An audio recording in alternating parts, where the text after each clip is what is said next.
What's her name? Give me the name, Will. I'm not entirely sure. You just read it a second ago. Fallon Fox. You're listening to The Big Drill. And we're recording on The Big Drill. Welcome everyone to The Big Drill. And as Welcome. always, I have my trusty partner here, Will. Hi, Ghazi. Hello. And what are we going to talk about today?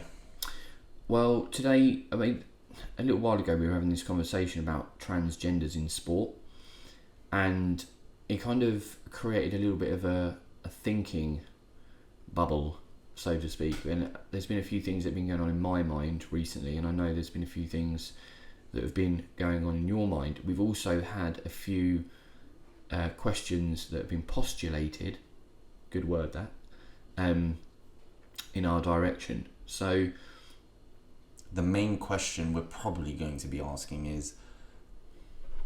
is there a space for transgenders in sports? And it's a sensitive one. it is. Because the topic in general is already sensitive in terms of transgenders and trying to live on in society as normal. Well, I think really there's this kind of element of inclusivity, exclusivity, and in society, you get people who choose and wish and feel living in various ways, in a broad spectrum, is how they want to live, and that's absolutely their prerogative and their choice to do so, and completely implore them to do that. Anyone has the freedom to be who they want to be. The issue that comes in is that when there's exclusivity and kind of stereotyping and this whole kind of barrage of kind of behaviours or thoughts and opinions that make that person feel like they're not wanted, or make that person feel like they don't have a place. And I think that's a terrible thing in society that happens, whether it's becoming less or whether it's becoming more, or whether there's been no real change. I'm not too sure, but one thing I do know is that there is an element of introduction and an increase in the amount of transgenders that are competing in sports. And everything you said, agree with you. My issue comes in with sports. You kind of have to, in my opinion, take that away. It's not about doing the right thing for the person or whoever it is. Mm-hmm. The sport is about, let's make this as fair as possible because they are competing. Right. Otherwise, it's just, it's like, I don't want sport to turn into we have to include everyone because it's the right thing to do. That's not what sport was invented for. Sport was invented to test who is the best at whatever it was. Sport was designed to Like as in high level sport for competition. For competition, yeah, absolutely, for competition. I think that when you're in the situation of having, when you're talking about inclusive, I think everyone should be included in sport at various levels. Yeah, and I think like at levels where there's socialisation, interaction, understanding, bonds that are growing, and within society and stuff like that, I think it should definitely be kind of a high level of inclusion, or absolute inclusion, at that kind of grassroots level. I think there should be an allowance of that kind of interaction of all people at grassroots. When it starts getting to, and I think probably for me, when you start to find that there is this element of differentiation of physicality through puberty, through and into, kind of like adulthood, so to speak, I think that there lies the question for me about, well, where's the advantages, looking at them being quite unfair advantages, in certain sports which have high levels of demand for strength and power. And which sports would you look into? My first concerns would be things like kind of like weightlifting, or kind of like the weightlifting side of things, or boxing, or physical, any sport which has a high contact or physical demand, really would be the first kind of like to draw up a list and go, well, what can we do here? Because actually for me, if you're in a situation whereby like you have people that are females that associate females, people that males associate females, and then you have the transgender population which are in this, especially right from a trans woman who born male associates now as a woman, and they go into a field of people that essentially then become and have lesser chance of kind of competing on a fair playing field. It kind of doesn't really sit that well with me, in a sense where what would be, well, I mean, it just wouldn't sit well with me.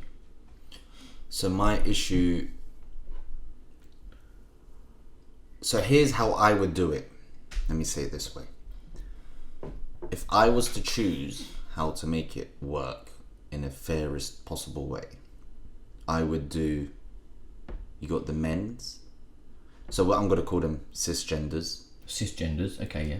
Can you just explain to me what the word cisgender is? So cisgender is someone who was born male or female and still identifies as the gender they were born as. Okay, so the gender they were assigned. So we would be born. cisgenders. Okay.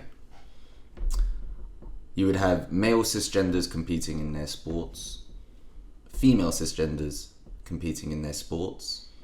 Then I would have two other categories for male transgenders and female transgenders. Okay. That for me is the fairest way. And I'm not talking about, I'm not trying to exclude people. No. That's almost like an inclusive move. If that's being, if I'm excluding them, then we've been excluding women from men's sports this entire time. But it just doesn't make sense to, because I don't know. I'm gonna Google while you talk. Okay. World records. I mean, fundamentally, if you're in a situation where you have let's take for example a boxing match, and there has been, and this you might have to refresh my memory on this when we were talking. There was a trans woman who entered into was it MMA or was it? It was MMA. It was MMA. Yep. And I can't remember the organisation it was under, okay. But it was MMA. And currently at the moment, the protocols of who can compete are down to the governing bodies, which I'm not entirely sure if that should be. I think there should be an overarching governing body that dictates that, rather than actual individual governing bodies, because what that can do is that can cause more like exclusion or exclusivity, or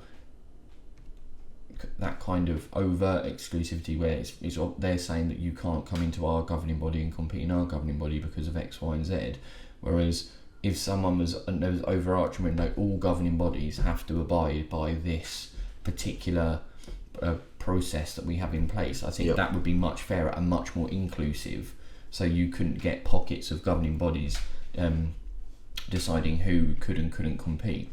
Anyway, I go off on a tangent. So this particular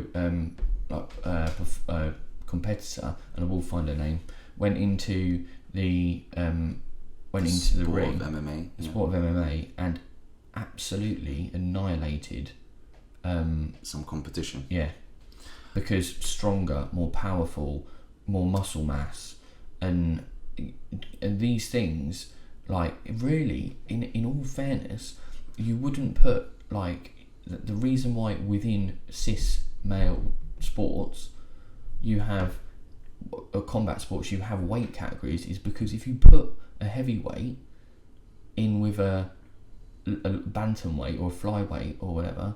Well, I think that would be irrelevant because they would have to be the same weight anyway. Yeah, but that's the point. The weight means muscle, generally speaking, increased muscle power. You wouldn't do that because if you match them up in different weight categories, then it could be dangerous. But I can see the argument being, well, this competitor weighed in the same weight as her opponent. Right. So I don't think it's so much the weight itself. Okay. I would argue it's more of... There's loads of issues. So one is, when was this transition made? How late? Because let's say it was in their late 20s, you fully developed as a man, born as a man, you fully developed as a male body before you've made the the transition, sorry. Whether you're taking blockers or not, you've already developed the power, the strength in all of these. So whether you're blocking your testosterone now or not is, I wouldn't say it's irrelevant, but it's not going to be as effective as being born a female. Sure. I think that the person we're talking about is actually Fallon Fox, and just to kind of like reiterate, there's this kind of like she came under a lot of scrutiny after being forced to come out, and I think that there was this kind of Joe Rogan voiced his opinions quite clearly. He wasn't particularly a quote, she calls herself a woman, but she calls herself a woman, but I tend to disagree, and she used to be a man, but now she has had, and she's a transgender, which is the official term, which means you've gone through it. And it's just like there's a little bit of misunderstanding as well, because obviously you're in a situation where, to your point, when did this happen? If it's happened quite soon, or it's happened post that kind of pubescent time when there's a lot of development, musculoskeletal development, stuff like that, that's still going to give an unfair, and also I personally think quite a dangerous advantage in a combat sport. And also another issue that had come up was, so there was cisgender female competitors that were refusing to fight. I've forgotten her name already. What's her name? Give me the name, Will. I'm not entirely sure. You just read it a second ago. Fallon Fox. Fallon Fox. Oh, your memories are atrocious, mate. So there was cisgender females refusing to fight her, and they actually came under fire, saying you're scared or you're discriminating, and I thought that was really unfair. Because they didn't sign up for that. Yeah. So Strikeforce champion Misha Tate was the one that came in and said she personally wouldn't fight transgender athlete due to safety concerns. And Misha Tate's fought in the UFC as well. She's fought against some very tough competition. So it's not about her being scared. No, not at all.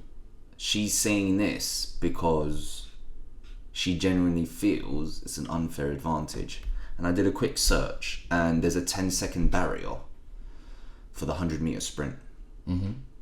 Only one gender has broken the 10-second barrier, and that's the males. Yeah?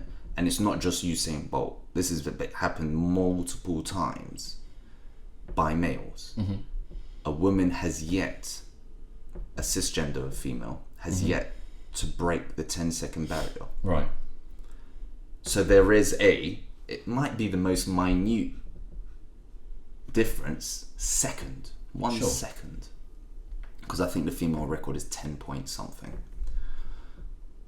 How devastating would that be as a female competitor if you're on your way to breaking, you are about to make history by let's say you are on that course. For someone who wasn't born female to come and take that away from, or even worse, be the only female to actually break that 10-second. Sure. It's almost taking away from the females, for the cisgender females' achievements. Yeah, the accolades. The accolades, what they've been able to do as a gender. So, also, there was they got a few transgender health experts with Fallon Fox specifically to have a look at the biological makeup of her current state, and with this they found that Fox should biologically have no physical advantages over her fellow female opponents due to her years of gender reassignment and hormone therapy. So in this sense, we have someone who, for me, has decided to make the transfer from male to female, and I support that, wholeheartedly support that. If that's the person, if that's how the person feels, and like it will make them happier in their life, and that's the kind of transition that needs to happen. And with the fact that this person has obviously spent a long time going through various processes and hormone therapy and gender reassignment, I think that it starts to then bring in the grey area of like, well, okay, the transition has occurred over a period of time, so now where do I sit? Because it's almost like you have a journey that you're going on, I know transgender particular people I used to work with, and they have gone through the transition, but there is obviously a very ambiguous part where they're having to almost like their body's got to catch up with their mind, or they've always felt that they should be in the wrong gender, but in the sense whereby they're waiting to kind of like almost like formally, if you will, find themselves into that kind of category that they want to kind of like exist in.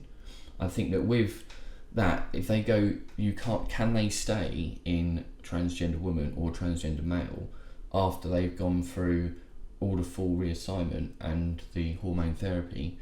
Where do they sit then? That probably would be a grey area, and that is a question that needs more research, I guess. I guess the problem is there isn't a big enough pool for the research yet, possibly. I'm not too sure. Well, it's I mean, I don't have the answer to that. It's just something that was asked, that someone asked me the other day, actually, or a little while ago now, and I was like, yeah, because like, it's, you know, if I wanted to associate myself as a female, I don't necessarily want to always associate myself as a transgender. I want to become. So there's a transitional period before you reach Yeah. the end goal, for example. Yeah. So the question would be, how long would it take? So the research would have to show how long does it take before the advantages start to diminish in Sure. terms of So there is from going male to female. So there is the IOC and have put in something called the Stockholm Consensus, and this allows transgender athletes to compete if they have undergone sex reassignment surgery, which includes the full surgery, being given legal recognition of their sex by their country of citizenship, and undertaken hormone therapy and lived in their newly assigned gender for 2 years. So 2 years is what they're giving. Yeah. So you've got to be in this body for 2 years minimum before you can compete. Yeah, it was basically the early kind of policy that the IOC brought in, because they obviously recognise that within society this is fluidity is happening with people's genders, and in order for there to be inclusion, there needs to be a policy that has fairly includes people and doesn't diminish other people's accolades or kind of bring in unfair sporting advantage. And the whole point of there is to be like a level playing field, so to speak. So I mean, I think that from that it seems like, I mean, there's organisations that have picked it up have been European Golf Tour, Golf Union, Professional Golf Association, USA Hockey, USA Rugby, USA Track and Field, United States Golf Association, Women's Golf Australia. Now for me, minus the rugby, that's all quite non-physically, they're quite technical. Hockey's non-contact, golf is but you can argue with hockey you're still using speed, etc. Yeah, I mean, for me, like, and again, like, I've played mixed hockey before, and I think that it's depending on, there's different kind of setups where already in the sport you have competition between cis male, cis female, then I think actually that it almost like becomes it's on a level playing field straight away. Anyway, for me, I don't think there needs to be too much thought put behind it. I think you just need to include if it's already a mixed sport. Yeah. Okay, so we're two males talking about transgenders in female sports. I think the person's opinion that matters most are the females competing in those sports against the transgenders, because they're the ones having to go up against it. And we've had situations where they do feel it's unfair. A person called Rachel McKinnon, she actually estimates she's received more than 100,000 hate messages on Twitter since she won her UCI Masters Track World Championship title in last October. And the person who came third, called Jen Wagner Asali, called her victory unfair. So there's an issue. If the people competing aren't happy, then something needs to be addressed. When was that? 2019? 2018, sorry. 2018. She's a transgender woman competing in female sport. And yeah, the person who came third says it was unfair and wants cycling's international governing body to change its rules. Others have said further examples may threaten the participation of women in sport. And McKinnon, who won, is treating this as almost transphobic. So she's taking it as, you're attacking me because I'm transgender, nothing to do with. And I don't think that's the case. I think it's more to do with it being unfair. And let me get to this part. So yeah, transgender women take the female hormone estrogen and testosterone blockers before having any surgery and continue to take estrogen even after their transition. McKinnon, who transitioned in her late 20s, says that results in pretty radical physiological changes of muscle mass, strength and speed all reduced. Now there's my problem. First of all, you're in your late 20s. Those things are going to reduce naturally anyway. But using the word they all reduced, I need numbers. Reduced by 1%, 2%? Did you reduce down? Was it a significant reduction? Was it a big reduction? Small reduction? So hiding those numbers is where I have the issue. I agree they probably did reduce. The issue is how much. So it's just stuff like that. I need the numbers. If the numbers are fine, because the numbers don't lie, Will. Some numbers do. Never. Don't pick on numbers. I think so. Yeah. I think then so. Just to consider it from another perspective from another sporting perspective, if we think about like weightlifting, or the powerlifting and kind of contingency, I don't know how I would feel if I was a cis female record holder, and was pretty happy with the performances that I'd put out in my career. Yeah. I just retired, and then wouldn't mind kind of living on my accolades for a couple of years, and then a trans woman came in and then just wiped the floor of all the records and completely annihilated them. That would be, if I was in that position, I would find that quite unfair. I would say this, yeah, that's pretty unfair. If I had worked, and I'm speaking on my view, if I had worked my entire life, like I lived this life of lifting as heavy as possible, and I managed to break, even if it was a national record or whatever record it was, I managed to do that.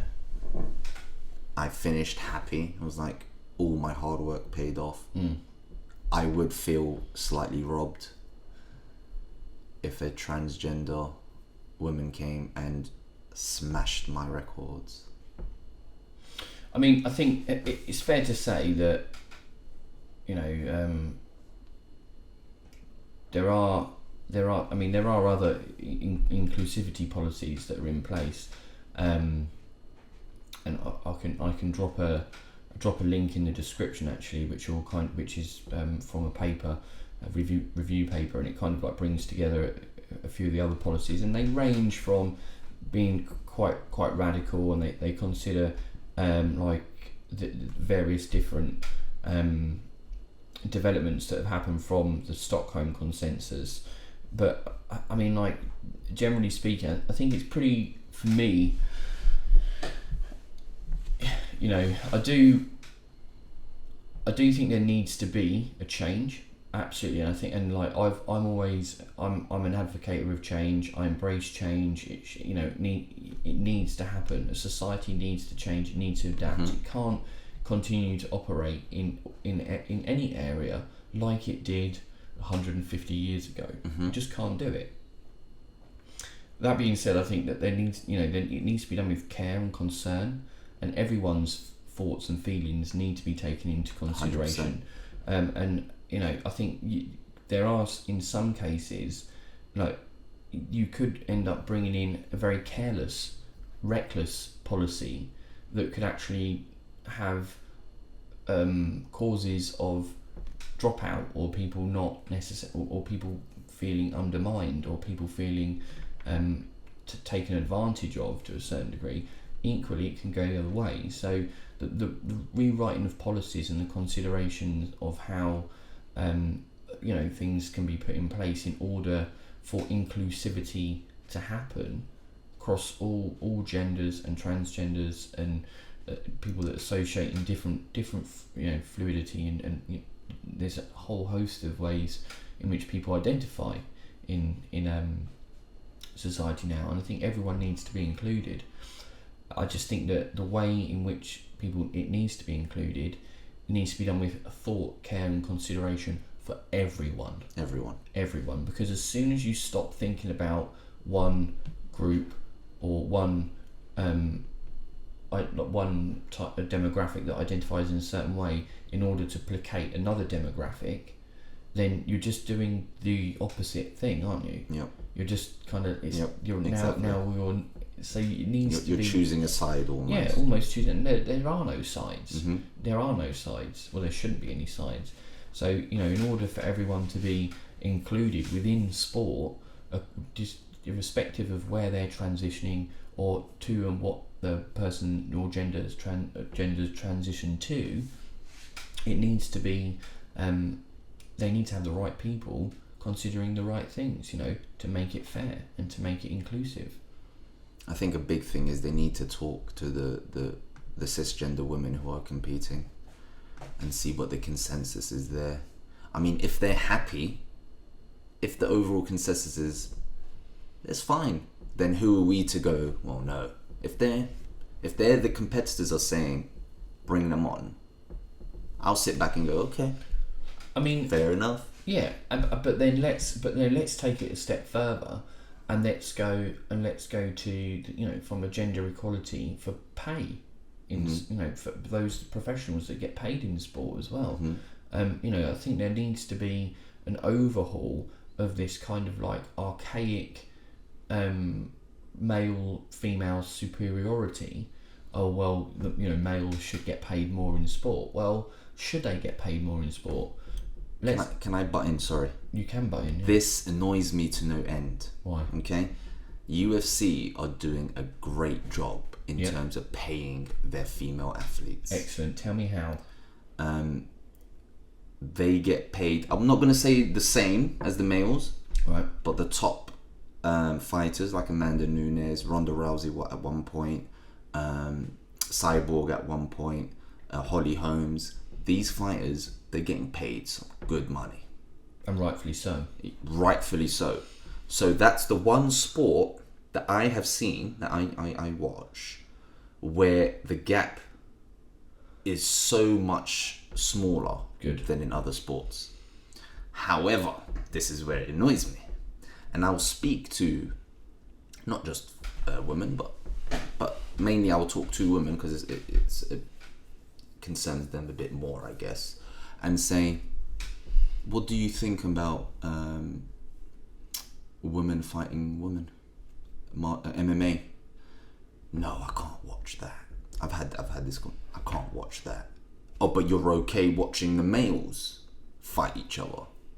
Yeah, no, that's okay. I don't mind that. But if it's women, that is going against supporting the exact cause that they would probably argue for. That annoys me to no end. If you want to help, because UFC don't care. If that fighter brings in views, brings in money, they're gonna get paid. Yeah. How do you do that? You bloody watch them fight. Yeah. Well, if you're in, you're in. If you're in it, you're in it. There's none, you know, I think you can't discriminate. If you have one foot in and one foot out. Yeah, you can't say them. I don't mind watching the men beat each other up, but when it comes to women, no, I can't watch that. No, I love it. By the way, it sounds a bit, bad, but they put their heart and soul into it sometimes, and sometimes I would imagine they always do. Well, I hope so, but you know, even sometimes for men, sometimes you see some fighters maybe not this time. They take the easy way out, you know. Not everyone's like Michael Bisping, you know. Tap, tap, tap. Not everyone's like Michael Bisping. You should watch his fight against GSP. He literally refuses to tap, and he goes to sleep from the choke. He is a warrior. Anyway, stay on track. Let's stay on track. So, I mean, I think it's clear, you know, from our conversation from this podcast, that there is lack of attention to care and consideration in the policies that are currently in place in order for everyone to be taken into consideration, in order to be able to include everyone everyone needs to be included. So just to include everyone. Yep.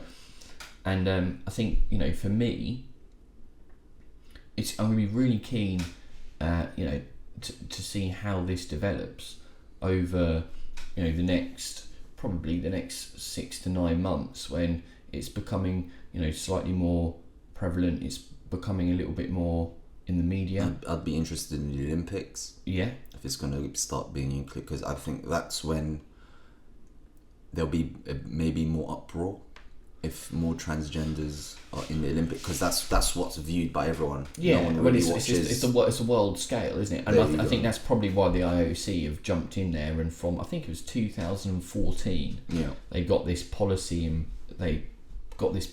place, and they have tweaked it and made a few adjustments to it along the way. As you do when something's new, and that's fine. And I actually just think it needs time. I think we need time, patience, and consideration of everyone in order to get this right. I firmly believe it can be got right. Yeah. So everyone's like, sweet, this is cool. I can accept this. Let's get on and compete. Yeah. So and it can get there. It's just, and I believe that humanity can get it there. Well, you got a lot of faith. You got to have faith. I've got faith, but you've got a lot of faith. I believe humanity can get it. I believe it can. I think my take on it is, outside of sport, no problems. Oh, you are who you are. You do what you do. Whatever you want. It's your life. No, not whatever you want, but within reason. Just don't be a dick. Yeah, the number one rule. Don't hurt anyone. Yeah. But when it comes to sport, I do think the 4 categories would make more sense, and I think it would actually encourage more transgenders to compete, because not everyone wants to go through 100,000 hate tweets. Well, no one wants to go through that. Yeah. So I think it might encourage more to step forward and go, you know what? Actually, if this is fine with everyone, we're including everyone, and everyone's going, yeah, actually I'm going to give that a go then. So you've almost got a situation where you've got, you could have cis male, cis female, trans woman, trans man. Okay, so we've got this kind of setup, and then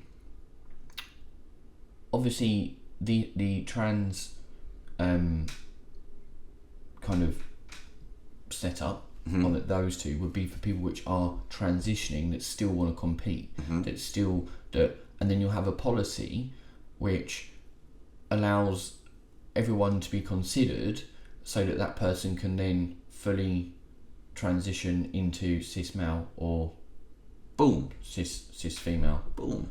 So there's this kind of transition group where you can still compete, because obviously if you think about it, if you're actually training and you've got particular skill, or you're at a competitive level, and then you want to transition, but then that means you're going to have to drop off your sport and competing at a level that you want to compete at for X amount of time, then that's going to be detrimental to your competitive levels, right? Well, that's if you're not allowed in.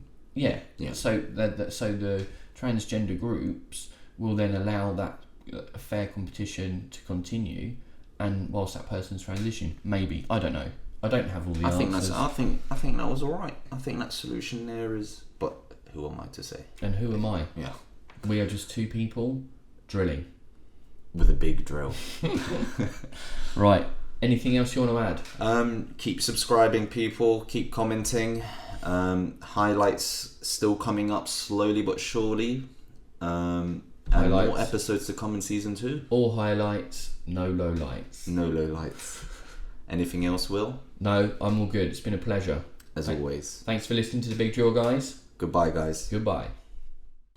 Hi, I'm Will. And I'm Ghazi. And thanks for tuning in to The Big Drill. You can also find us on these platforms here.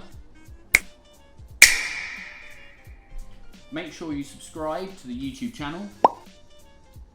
You can find him on Insta, Ghazi.92, and me, Will Hawkins Coaching. The links are in the description. And until the next time we drill deep, goodbye. Bye.